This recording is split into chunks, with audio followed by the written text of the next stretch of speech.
It is Thursday, April 1st, 2021, and you are tuned into DIRTRACKR Daily. I'm Justin Fiedler.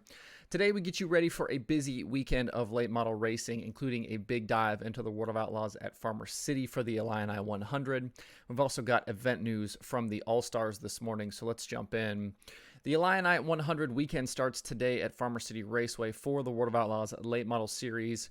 The Outlaws are coming off that rainout of the Rock Galt Memorial at Cherokee Speedway last weekend.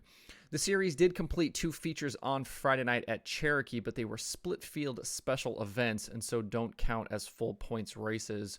Drivers were awarded show-up points for their participation, but for example, Brandon Sheppard's win in the night's second feature does not count towards his stat totals.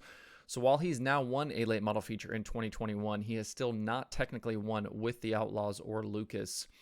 Entering the weekend, Kyle Strickler is still the points leader by 66 over Sheppard, with Ricky Weiss, Tyler Bruning, and Kyle Bronson rounding out the top five. There is no racing at Farmer City today, but the track will be open from 5 p.m. to 8 p.m. for open practice.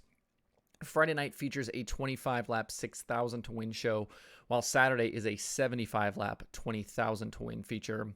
Because of COVID, the Outlaws did not race at Farmer City Raceway in 2020, with the previous races at the Illinois racetrack happening back on April 5th and 6th of 2019.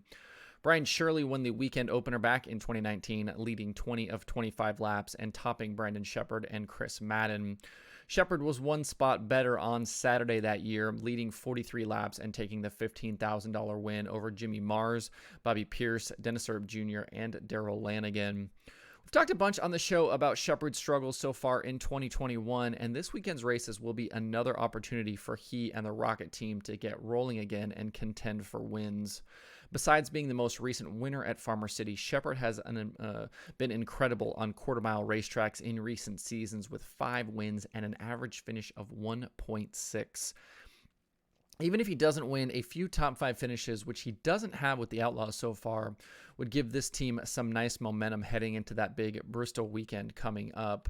Sheppard's struggles have started early in these Outlaw nights, with his qualifying average over 5 positions worse versus 2020. That's then set him up for average feature starts, which are 8 positions worse than 2020. It's difficult to contend for wins and top 5s, starting outside the top 10, especially with a tough series like the Outlaws. As for points leader Strickler, he was dominant in Florida, which is why he leads the point standings, but in the 2 weekends since then, hasn't gotten the finishes he and his team would like. They finished 15th at Smoky Mountain after starting 20th, and last Friday night at Cherokee, they contended for the win in the night's first feature, but cut a tire late and ended up 17th. Back to 2019, Strickler doesn't have a quarter-mile track start with the Outlaws, so it's hard to really define expectations for him this weekend. The remainder of the full-time Outlaw contingent still seems to be trying to find their footing so far this season. Ricky Weiss is working with his new custom-built chassis and only has 1 top 5.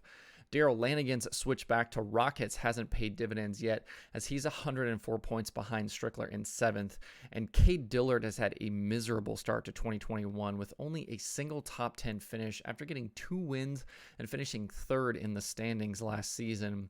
And this could be a tough weekend to try and rebound, but of the 3, I think Weiss has the best average finish. I don't think that he has the best average finish on quarter-mile tracks at 6.6. I do think he has the best chance to try and rebound of those 3. With Lucas off, good money on the line, and Farmer City right in the heart of late model country, there should be a tough field of racers this weekend. Probably somewhere in the neighborhood of 40 to 50 cars, I would imagine. Looking at win predictions for tomorrow night, the DIRTRACKR.com analytics prediction formula likes Brandon Sheppard over Kyle Strickler. Chris Madden trails the front 2 in win chances. Remember, he has just signed on here recently to be a full-time Outlaw this season. Sheppard is boosted in the formula by his past success at Farmer City, and Strickler is high because of his strong start to 2021. 2 other guys I think to pay attention to this weekend are Bobby Pierce and Jimmy Mars. Pierce grabbed a Dirt Car Nationals win back in February, and he was fast at Farmer City in 2020, finishing 3rd on that final night. And Mars is always tough when the Outlaws hit the Midwest. He has 10 top 5s and 14 top 10s in his last 26 races with the Outlaws, including that second place run at Farmer City in 2019. If you cannot be at Farmer City this weekend, Dirt Vision will have live streaming coverage all weekend long with your Fast Pass. If you're looking for other late model racing this weekend, there is plenty going on and some big money on the line across the country.